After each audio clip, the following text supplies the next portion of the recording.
Okay, so let's move na po sa ating word. Let's read from our verse for today in Revelations chapter 2, verses 2 to the following verses. I know your works, your toil, and your patient endurance, and how you cannot bear with those who are evil, but have tested those who call themselves apostles and are not, and found them to be false. I know you are enduring patiently and bearing up for my name's sake, and you have not grown weary. Sunod po na verse. Verse 4, but I have this against you. So ito yung may against daw si Lord dun sa church sa Ephesus, that you have abandoned the love you had at first. Verse 5, pwede po ba natin sabay-sabay basahin? 1, 2, 3, go. Remember, therefore, from where you have fallen, repent and do the works you did at first. If not, I will come to you and remove your lampstand from its place unless you repent. So this is the word of God na ating pagbubulay-bulayan po this afternoon. At ang title po natin ngayon is Going Back to God. Sabi mo sa katabi mo, Going Back to God. Amen.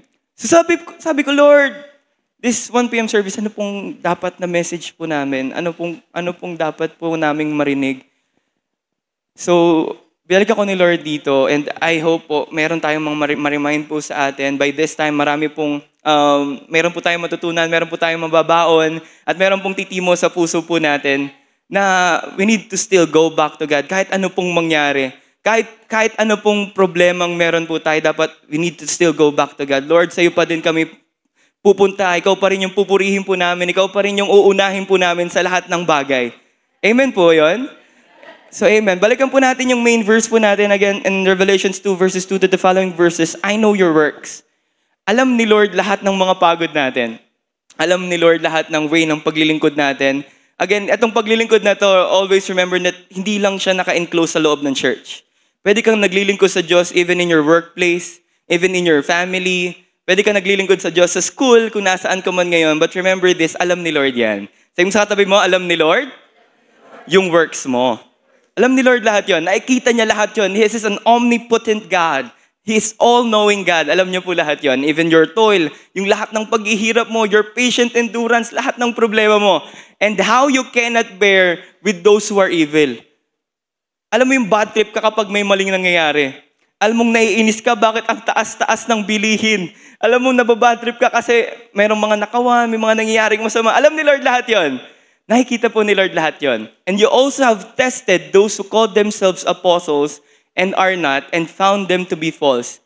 Nakita din ni Lord pala lahat yung kung paano mo tinitignan lahat, kung paano tinitest mo lahat ng spirit, kung paano, napanood niyo ba yung TikTok po na na viral TikTok ngayon, na parang ang condemning sobra, na siya ba yun, yung nag-backslide, tapos gano'n, ganyan. Napanood niyo po yan? Sino po nakapanood dito nun?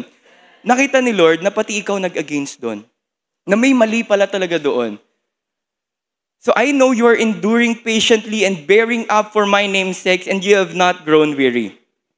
Pero sabi doon sa verse 4, sabi niya doon sa Church of Ephesus, but I have this against you, that you have abandoned the love you had at first. So sabi niya, kaya po, yung pagbubulayan natin is, remember, therefore, from where you have fallen, repent, and do the works you did at first. If not, I will come to you and remove your lampstand from its place unless you repent. Naniniwala po ba tayo na this season talaga, marami na talagang unrepentant? Naniniwala po tayo doon? Sabi nga ni Pablo kay Timoteo, in the last days, people will be slanderous, fornicators, maraming mga magmamahal sa sarili, lovers of themselves, lovers of money, yung sin of the eye, sin of the flesh, and the pride of life. Marami na po ngayon this season yon. Kaya po, grabe, mula una pa lang, mula kay John the Baptist, hanggang kay Jesus, hanggang sa bumaba yung banal na Espiritu sa mga disciples, ang lagi nilang unang pinapangaral is repent, for the kingdom of God is at hand. At kahit hanggang ngayon po, sa gospel na pinapangaral po natin, hindi po dapat nawawala yung repentance. Sabi mo sa tabi mo, dapat hindi nawawala yung repentance. Bakit? Kapag good news lang po yung pinapakita natin at hindi natin na i-share sa kanila kung paano kagrabe yung pag-ibig ng Diyos na tinubos niya tayo sa lahat ng kasalanan natin. At ang kailangan na lang po natin gawin ay tanggapin ng Diyos. At mag-repent doon sa mga kasalanan natin na yon, ay maliligtas tayo. Ay ganun kagrabe po ang pag-ibig ng Diyos. Ano lang kailangan natin gawin? We need to repent. Kasi sabi din po sa Romans chapter 2 verse 5, but because of your stubbornness, dahil daw sa katigasan ng ulo natin, minsan matigas po ulo natin. Naniniwala po ba kayo doon? May mga season tayo sa buhay na nagiging matigas po yung ulo natin. And your unrepentant heart, you are storing up wrath against yourself for the day of God's wrath, when His righteousness judgment will be revealed. Sabi dito, dahil nga, ito po na natin maalala, nung tayo po ay tinubos na ng Panginoon, nung tayo po ay na-born again na, sino po dito mga born again na? Amen. Tayo yung mga taong tumanggap sa Panginoon, kinilala natin siya bilang ating Panginoon na tagapagligtas, tayo ngayon ay hindi na under sa wrath ng Panginoon. Hindi na tayo under sa curse ni Lord. Kaya ngayon, ang tugon ni Pablo sa mga taong ito, sabi niya, kaya ngayon, ligtas ka na, wag na matigas ulo mo. Sabi sa kapatid mo, wag na matigas ulo mo. At wag na tayong dumating sa pagkakataon na maging unrepentant heart tayo. Yung puso natin na, eto yun sabi nga, ang pinaka nakakaloko sa lahat is yung ikaw, naniniwala ka na rin sa kasalanan, sa kalokohan, sa kasinungalingang tinayo mo or sinasabi mo. Ang hirap na parang ikaw na mismo, niloloko mo yung sarili mo, pero dahil nga lagi mo na siyang sinasabi, namuhay ka na dahil doon. Kaya sabi doon, you are storing up wrath against yourself for the day of God's wrath, when His righteousness judgment will be revealed. So, anong kailangan natin gawin? May pag-asa palang bibigay sa atin si Lord. Gaya doon sabi sa verse, so what are the things we need to do to go back to God? Yan. So, what are the things we need to do to go back to God? Handa na po ba kayo mag-aral this afternoon? Amen. Sige nga po, palakpak nga po tayo, shake, para tayo yung mabuhay. Yan, pasensya na po kung medyo malumanay po ako mag-share at nakakantok, pero I hope meron mo tayong matanggap at ma-receive dahil very excited po akong mag-share dahil alam kong may pangungusap ang Diyos dito at kahit ako po ay na-remind na even tayo pa lang nagtutuloy-tuloy sa Panginoon, minsan nakakalimutan pa rin natin bumalik kay Lord. Ang ginagawa natin, bumabalik tayo sa tao. Mupunta tayo sa tao, siya yung nagiging pahinga natin. Minsan yung church yung nagiging pahinga natin. Minsan, yung J-group leader yung nagiging pahinga natin. Minsan, yung asawa natin yung nagiging pahinga natin. But this time, gustong i-remind natin, saan may asawa? but this time po, ang gustong i-remind sa atin ni Lord, unang-unang pahinga ay matatagpuan natin sa Diyos. Amen ba yun? So that, we need to go back to God. So anong mga gagawin daw natin? Balikan lang natin yung verse dahil nandun na rin yung pag-uusapan natin. But I have this against you, that you've abandoned the love you had at first. Yung una, sabi doon, remember, therefore, from where you have fallen. Sabay-sabay nga nating basahin. 1, 2, 3, go. Remember, therefore, from where you have fallen. So number 1, anong gagawin natin to go back to God is that we should reflect on what happened. Sabi mo sa katabi mo, reflect on what happened. Ito po yung minsan nakakalimutan natin. Minsan, nagbibigay na lang tayo ng solusyon sa mga bagay na hindi natin alam yung fruit na yon. Ano ibig sabihin? Minsan, hindi natin alam na yung nangyayari, yung kasalanang nagawa na natin is just the fruit ng matagal ng kasalanan. Yung rooted na nakasalanan. So, for example, bakit ganoon? Yung may mga youth na kahit alam nila, natututunan nila, naglilingkod sila, nagtutuloy-tuloy, nagmi-ministry, pero nagtutuloy pa rin sa kasalanan. Maaga pa rin nagre-relasyon. Kapag pinagalitan po natin sila ng pinagalitan, mali yan, without reflecting kung bakit ba nila ginagawa yon, ang pinuputol lang natin yung bunga. Ano nangyayari? Nagbubunga lang ulit ng nagbubunga. So what we should do? Kailangan nating i-uproot. Putulin natin yung roots noon. So alamin natin, may problema ba siya sa family? May problema ba siyang personal? Ano bang nangyayari sa kanya? Hindi lang tayo basta dapat nagagalit. Dapat hindi lang tayo basta close-minded dahil hindi ganun ang Panginoong Jesus na ginagaya po natin.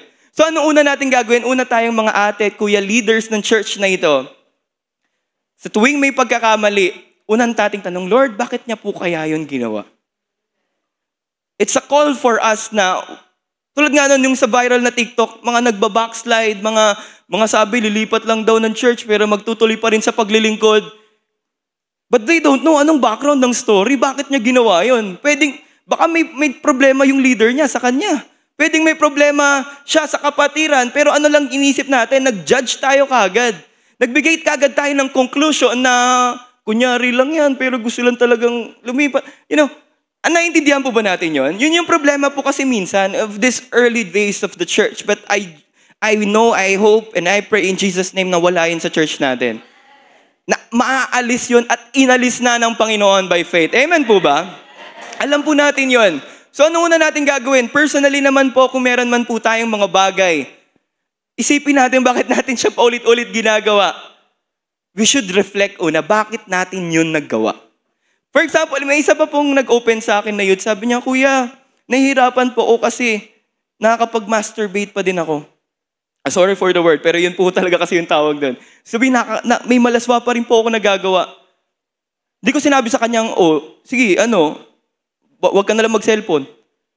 Ang una natin tignan, Lord, isipin natin, let's reflect, tulungan po tayong lahat. Bakit mo yun nagagawa?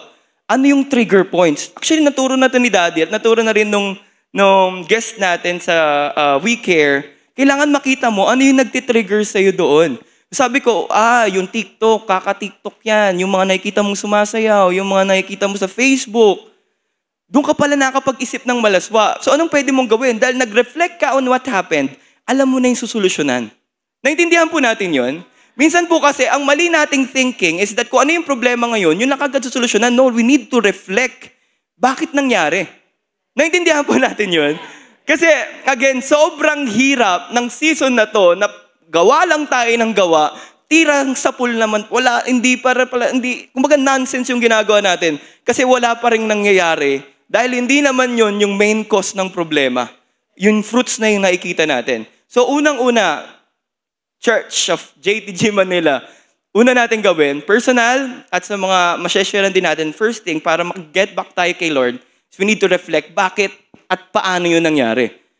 Kasi sabi dito rin sa 2 Corinthians 2 verse 11, dapat we would not be outwitted by Satan, for we are not ignorant of his designs, of his schemes, of his plans. Alam na natin yun, una pa lang. Alam na natin na nung si Satan, diniceive si Adam and Eve, diniceive niya ito sa pamamagitan ng Word of God na pinatungan niya pa. Ito yung malupit dun eh. Si Satan, gumagamit din siya ng Word of God para i-deceive tayo. Naniniwala po kayo doon? Naalala niyo yung kwento nung si Jesus, yung full of the Spirit, nag-fasting siya 40 days and 40 nights sa wilderness.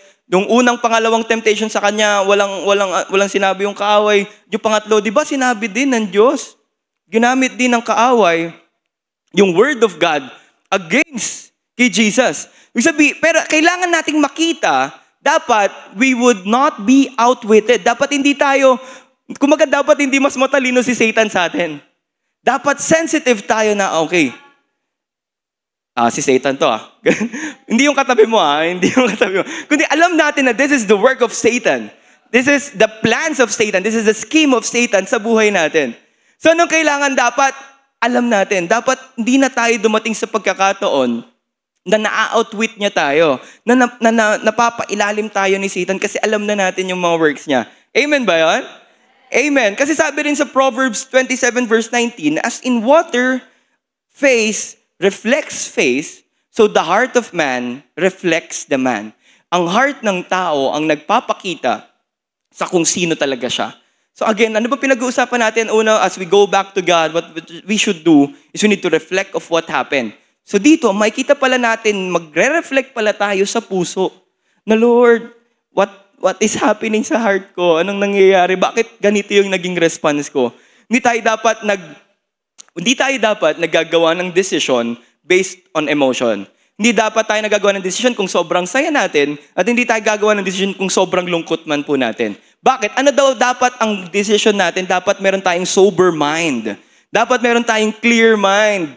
Hindi tayo dapat nagagalit kagad sa mga asawa natin. Asawa niyo po kung may mga asawa po kayo kagad. Without asking first.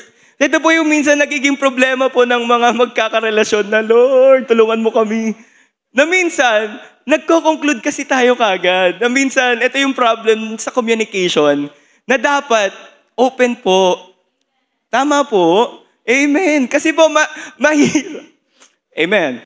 Kasi mahirap po na without asking, without communicating, is mag-a-arrive ka kagad sa isang bagay na hindi naman niya sinabi, na hindi naman ganun talaga yung gusto niya.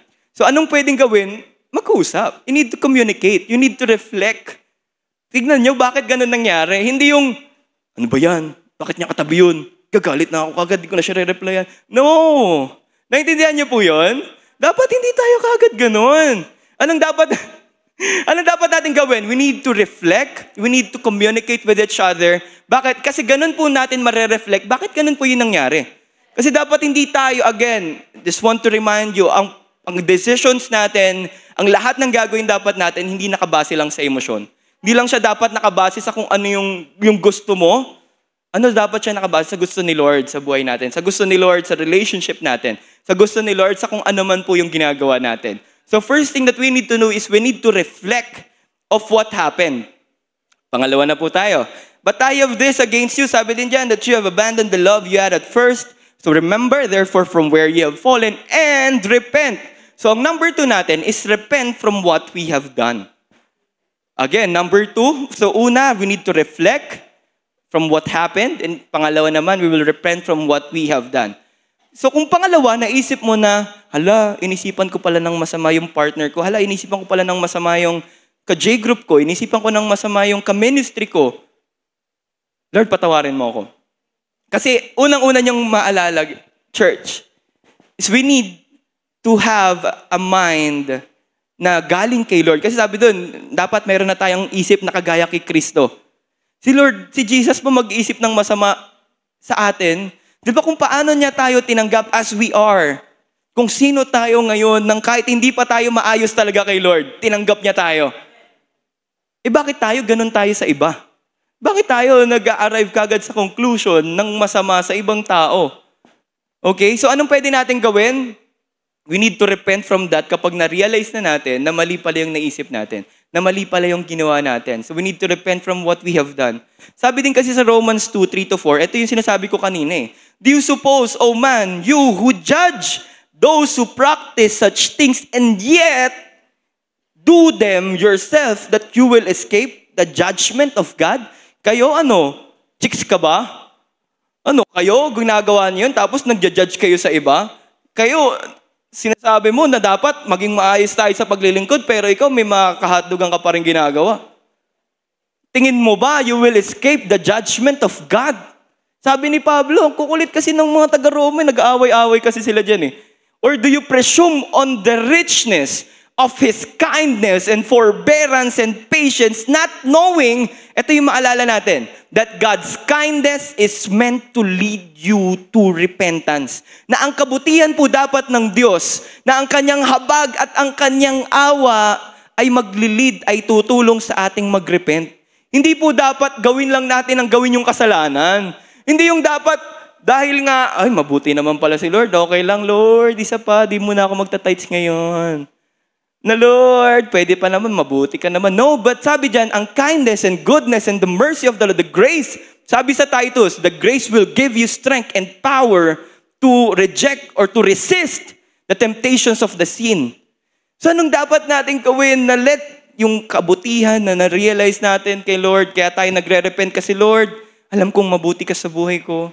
Na Lord, alam kong kahit ganito po yung ginagawa ko, kahit na may mga pagkakataon na hindi ako nagtitiwala sa'yo, alam ko mabuti ka sa buhay ko. And this time na Lord, naghingi ako ng patawad, nagre-repent ako. Naintindihan po natin, alam niyo po ba na dapat everyday pa din tayo nagre-repent? Alam niyo po yun? Gaya nung panalangin ni Jesus, sa tinuruan niya yung disciples niya manalangin, Our Father art in heaven, hallowed be your name, thy kingdom come, thy will be done on earth as it is in heaven, give us this day our daily bread, and forgive us our sins. Kung si Jesus nga, nagpe-pray. Tinuruan nga yung disciples mag-pray ng ganon. So dapat tayo din, as our response to God's kindness, as our response to God's goodness po sa buhay natin, it should lead us to repentance. Naintindihan po natin yon?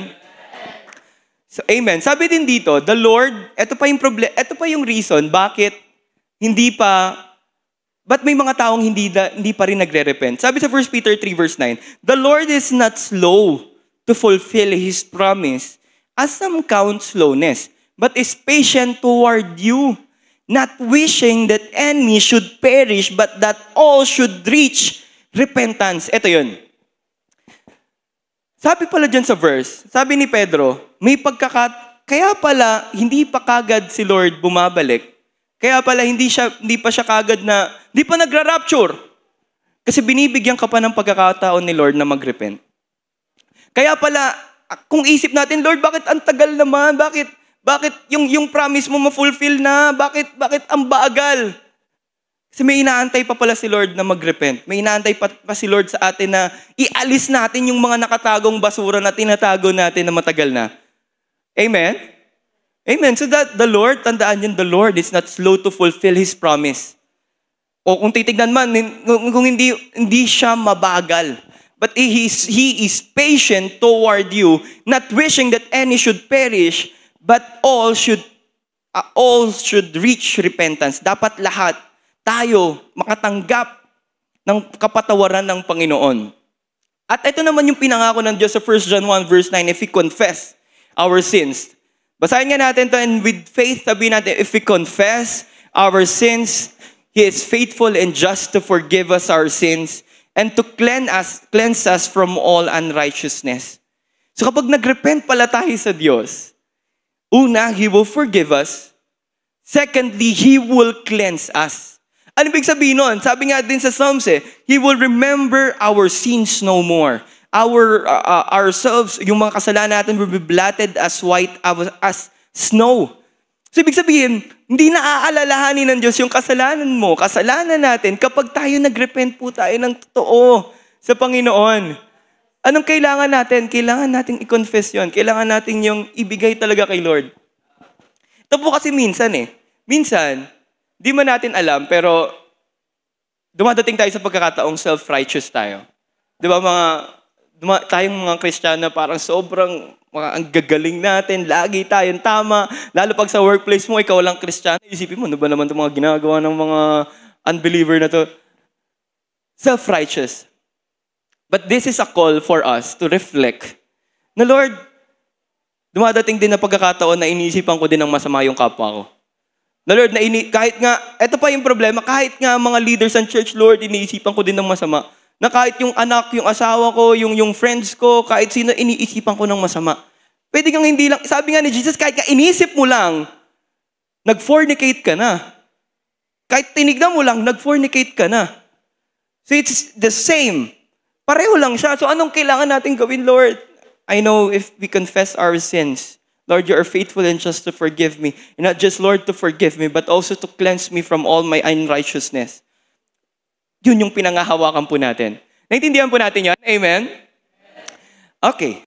Last, Revelations 2, verse 2 to 5. But I have this against you, again, yung dulo, and do the works you did at first. So number 3, ang kailangan natin gawin is we need to redo our fervent serving. Sabihin mo sa katabi mo, we need to redo our fervent serving. Ano ibig sabihin ng fervent? Nag-aapoy, nagzizil, talagang yung giyang na giyang ka maglingkod sa Diyos. Kahit nasaan ka man. Yun eh. Hindi tayo nakasentro lang na kapag nasa church ka, naglilingkod ka, hindi tayo ganoon. Minsan nga, sabi nga ni Daddy Bishop, yung mga nasa church pa, yung backslider. Hallelujah. Anong kailangan dapat nating gawin? Lord, ayusin mo yung heart ko. Minsan sumusunod ka na lang half-hearted. Minsan nag-obey ka na lang kasi sinabi lang ng leader without you knowing na, Lord, this is what you called me to do. This is what you destined me to do. Lalo yung sa ministries natin and calling natin. Dapat hindi tayong half-hearted naglilingkod sa Diyos. We need to redo our fervent service, fervent servant, as a fervent servant of God. Naintindihan po natin yon? Bakit ano ba kasi sabi doon sa Revelations 2:2-5, I know your works eh. Alam naman ni Lord yung ginawa mo. Alam ni Lord lahat ng paghihirap mo, yung pagtitiis mong na kahit binubungangaan ka ng parents mo, na kahit ganun yung nangyayari, kahit na pinapersecute ka sa trabaho mo, or kahit hindi ka ino-obey ng mga anak mo, alam ni Lord lahat yun. Kahit nga, alam nga ni Lord, nagalit ka kay Eli, kay Brother Eli, kasi may mali-mali siyang tinuturo. Galit din kay Apollo, kay Buloy. Alam ni Lord lahat yun. Kasi you have tested those who call themselves apostles and are not and found them to be false. Di ba kahit kay Senior Aguila, galit tayo, di ba? Kasi sa mga kalokohan ginagawa niya, may mga baby daw pala na napatay doon kasi walang maayos na doktor. Di ba? So, may mali. So, anong dapat po natin gawin? Alam ni Lord lahat yun. Alam ni Lord yung works natin. Alam ni Lord na dapat ayusin natin yun. Di ba? So, I know you are enduring. Alam ni Lord, you're enduring, patiently bearing up. Alam ni Lord lahat ng pinapanalangin po natin. Naintindihan po natin yon? Amen? Sige po. Sabi dito sa Romans 12 verse 11, do not be slothful in zeal. Be fervent in spirit, serve the Lord. Ano po ibig sabihin ng slothful in zeal? Huwag daw tayong tamad. Sabi sa katabi mo, huwag kang tamad. At be fervent, maging maapoy ka sa espiritu at sa iyong paglilingkod sa Diyos. Amen. Ano ba yung nagpapakita ng katamaran natin sa paglilingkod? Minsan, kahit pwede naman natin gawin, kahit available naman tayo, hindi natin ginagawa. Pinapasa natin sa iba yung gawain. Kahit alam nating available na. But then, again, sabi ni Lord, ang paglilingkod natin is also about our availability. So kung available tayo sa paglilingkod, paggamit tayo. Sabi sa tabi mo, paggamit ka. Kasi we need to serve God eh. Yun ang response natin sa lahat ng kabutihan niya sa buhay natin. Ang hindi tayo naglilingkod dahil buhay na natin ang maglingkod. Kundi buhay natin si Kristo kaya tayo naglilingkod. That is our response to God. Ay, grabe si Lord. Basahin natin to. May nabasa po ako. Sabi dito, to think that I told you that I loved you. Kung isipin, nasasabi natin kay Lord na mahal natin siya. O minsan, nasabi natin nung mga unang times nating paglilingkod. And then not to continue say it or express it in ways that you once did is not showing your love. Sipin niyo po yun. Parang sipin niyo yun nung parang kung sa kasal, doon lang kayo yung huling yung I love you-han ng mag-asawa. Tapos yung sabi niyo, hindi, ginagawa ko naman yung, nagugas naman ako ng plato, nag-aayos ako ng mga damitan mo. Sabi doon, it does not mean, you express it, kasi pinapakita mo sa iba eh, that you once did is not showing your love. Hindi lang siya ganun mo ine-express dapat. So, although, again, sinasabi mo nga yun, pero hindi mo siya continually sinasabi, hindi mo siya continually ine-express yung pag-ibig mo kay Lord, syempre. Pag-ibig mo kay Lord, pag-ibig natin sa kapwa, pag-ibig natin sa mga relationship natin, pag-ibig natin sa mga kapatiran, lalo sa J-groups natin. Sabi doon, once dead is not showing your love. Hindi mo siya basta na-express lang kapag hindi siya tuloy-tuloy mong ini-express. Sabi dito, never allow duty or hard work to replace or quench the motive and love you have in your heart for Jesus. Sayang kasi, dapat wag mong hayaan ma-replace yung hard work, yung trabaho mo, yung ginagawa mo, yung iba mo pang bagay. Actually, ito yun kahit pag-aaral po natin, lahat love natin para sa tao, dapat unang-unang priority po natin, guys and girls and everyone nakakarinig nito at nanonood sa live, our first priority is to express our love to God. Naintindihan po natin yon? And dapat hindi yon mapalitan ng ibang bagay. Ng kahit ano pong bagay. Amen? Kasi nga, sabi din dito sa Revelations 3 verse 15 to 16, at patapos na po ako, I know your deeds, that you are neither cold nor hot. I wish you were either one or the other. So because you are lukewarm, neither hot nor cold, I am about to spit you out of my mouth. Dahil nga po, yung paglilingkod, yung klase ng paglilingkod natin ay hindi mainit, hindi rin malamig. At dahil lukewarm po tayo, ang gagawin ng Diyos ay idudura tayo. Kaya sabi sa katabi mo, hindi pwede ang maligamgam na Kristiyano.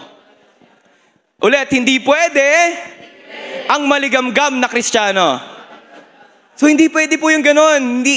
We need to be fervent sa ating paglilingkod. Dapat nag-aapoy po tayo doon. Naintindihan po? Amen. Kasi po, we need to know. Ito lang po kasi magiging basihan talaga dyan. Na Lord, because I understand your goodness, because I understand what you have done for my life. Patawarin mo ako, Lord, sa mga kasalanang nagawa ko. Ito yun nanghingi tayo ng patawad. Ang problema, di naman natin alam saan tayo nanghingi ng tawad. Lord, patawarin mo ko, Lord, sa mga nagawa ko. Ano nga yung mga nagawa mo? Kasi ang problema, we are not reflecting. Hindi natin alam kung ano po yung mga nagawa natin. So what we should do is that, Lord, I reflect. Lord, sabi mo sa akin, ano po ba yung mga mali ko nagawa? Okay, sumagot ako sa magulang ko. Inutusan ako tapos hindi ko ginawa. Dapat may gagawin ako pero hindi ko tinuloy. Pangalawa, Lord, I repent from that. Pangatlo, patuloy natin gawin ngayon yung first works na pinapagawa sa atin ng Diyos. Amen?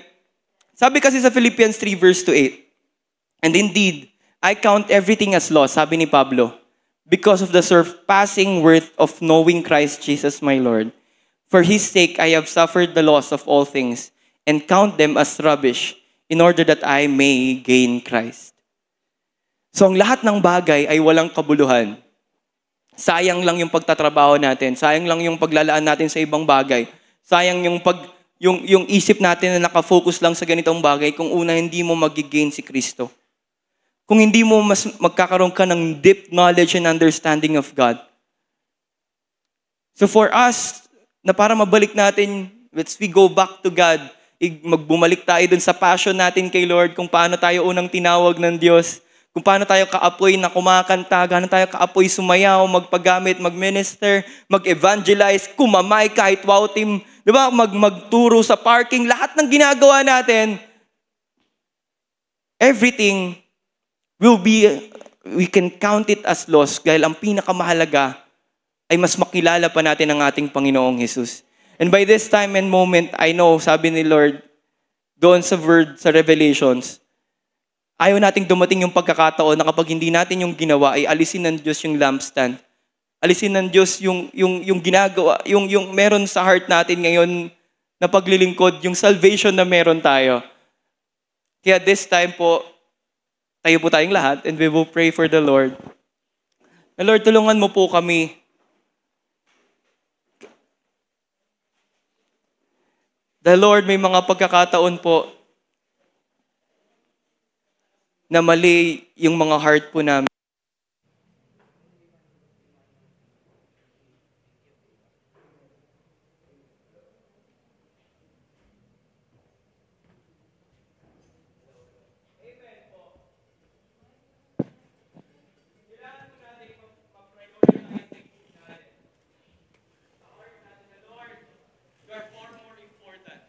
That Lord, I need you.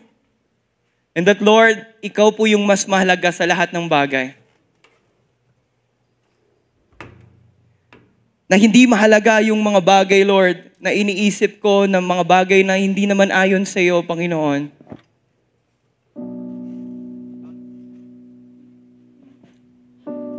So this time po, as we grow back to God, as we go back to God, as we get our first love to Him, let's reflect na Lord, sayang pala yung mga pagkakataon dati na sinayang ko. Sana higit mo na akong ginagamit ngayon. Na sana higit mo pa akong inaayos. Let's just reflect on that na Lord, baka po may nagawa pala akong kasalanan sa iba. So tignan po natin, let's reflect on the word that we have heard. And Lord, ano po yung gusto mong sabihin sa akin this time? Lord, speak to your people, O God. Speak to your people, Panginoon. Sige po, let's reflect po muna before we sing. Let's all reflect. The Lord, we need you. Marami po kami mga pagkukulang, Lord. May mga pagkakataong mali po yung heart namin. May mga pagkakataon, Lord, na sa tao na po kami nakatingin, na kaya naman po talaga naming mag-church pero hindi po namin ginagawa. Na kaya naman talaga naming maglingkod, magbigay ng oras. Pero Lord, hindi po namin ginagawa dahil mas priority po namin yung ibang bagay. Lord, patawarin mo kami, Lord. Tulungan mo kami, Ama. Samahan mo kami palagi, Lord. Just reflect on the word. Turo mo sa amin, Lord, kung ano po yung mga bagay na nagagawa pa rin po naming mali sa'yo, na akala namin, Lord, tama. And this is a call for those people also na self-righteous, akala mo tama lahat ng ginagawa mo. Na nakakalimutan mo na kahit yung self-righteousness ay kasalanan sa Diyos. Na kaya lang man natin itong nagagawa, kaya lang man tayo nakakapaglingkod, kaya tayo nakagawa ng tama, ay dahil kay Kristong nasa atin. Hindi dahil sa works po natin mismo. Oh Lord, forgive us, Panginoon. Forgive us, O God.